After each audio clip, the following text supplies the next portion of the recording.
أعوذ بالله من الشيطان الرجيم. بسم الله الرحمن الرحيم. الرحمن علم القرآن خلق الإنسان علمه البيان. الشمس والقمر بحسبان والنجم والشجر يسجدان والسماء رفعها ووضع الميزان لا تطغوا في الميزان وأقيموا الوزن بالقسط ولا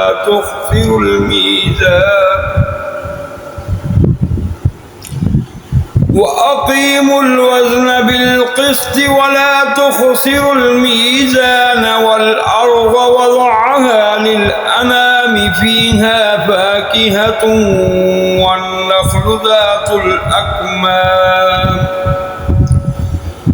والحب ذو العصف والريحان فبأي آلاء ربكما تكذبان. خلق الإنسان من صلصال كالفخار وخلق الجان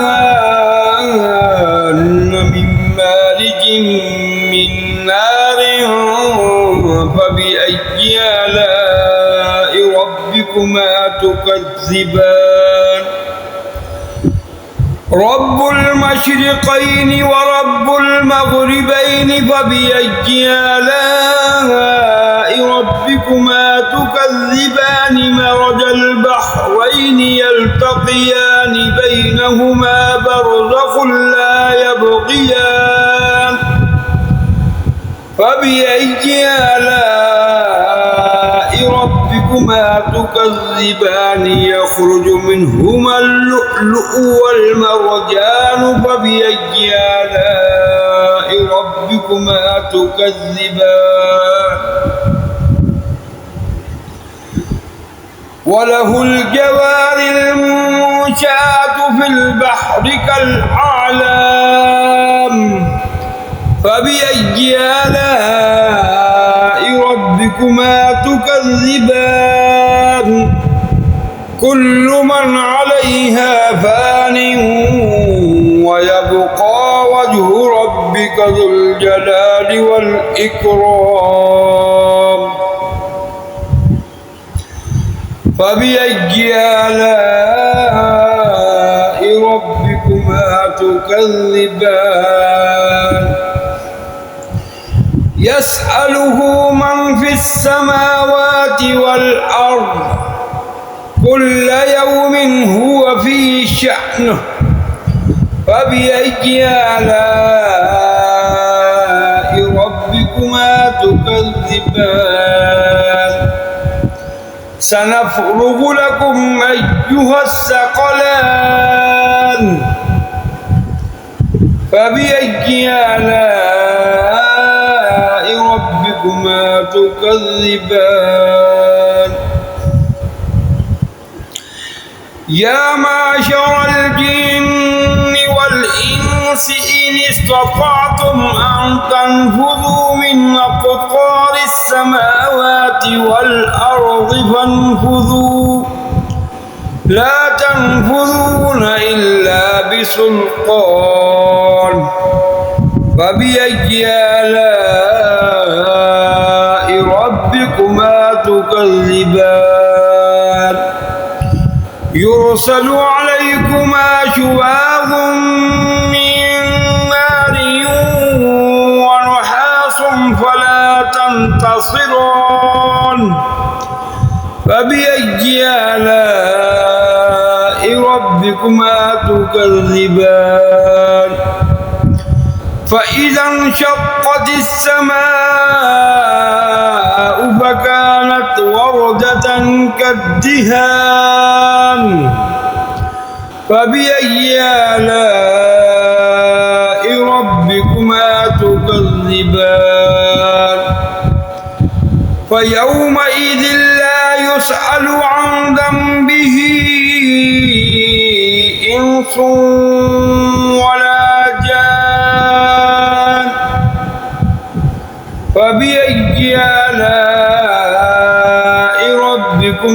تكذبان يعرف المجرمون بسيماهم فيؤخذ بالنواسي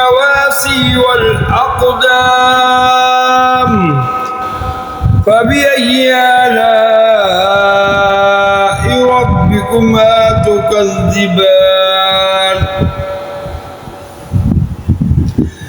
هذه جهنم التي يكذب بها المجرمون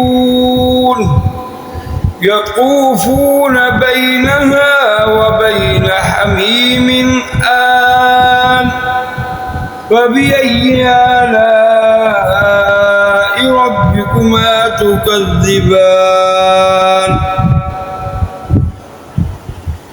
ولمن خاف مقام ربه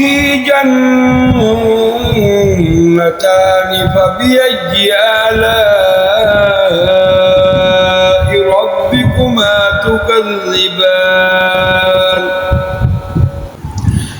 ذواتا أفنان فبأي آلاء ربكما تكذبان فيهما عينان تجريان فبأي آلاء ربكما تكذبان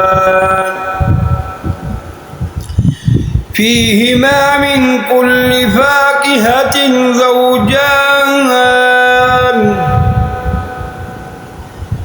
فبأي آلاء ربكما تكذبان متكئين على فرش بطائنها من استبرق وجنى الجنتين دان فبأي آلاء ربكما تكذبان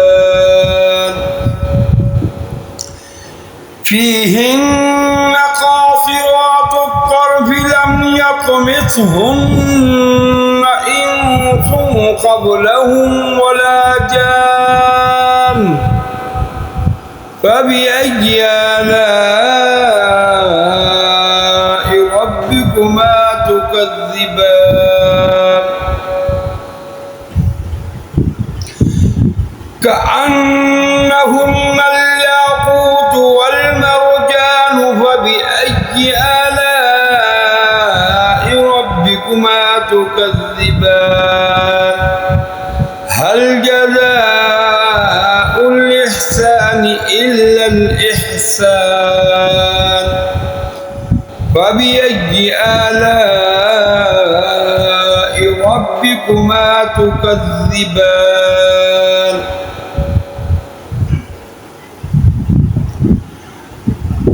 ومن دونهما جنتان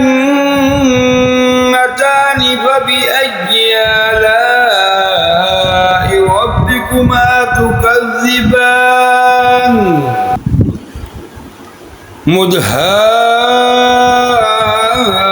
مدهامتان فبأي آلاء ربكما تكذبان فيهما عينان نضاختان فبأي آلاء ربكما تكذبان فيهما فاكهة ونخل ورمان فبأي آلاء ربكما تكذبان فيهن خيرات حسان فبأي آلاء ربكما تكذبان حور مقصورات في الخيام فبأي آلاء ربكما تكذبان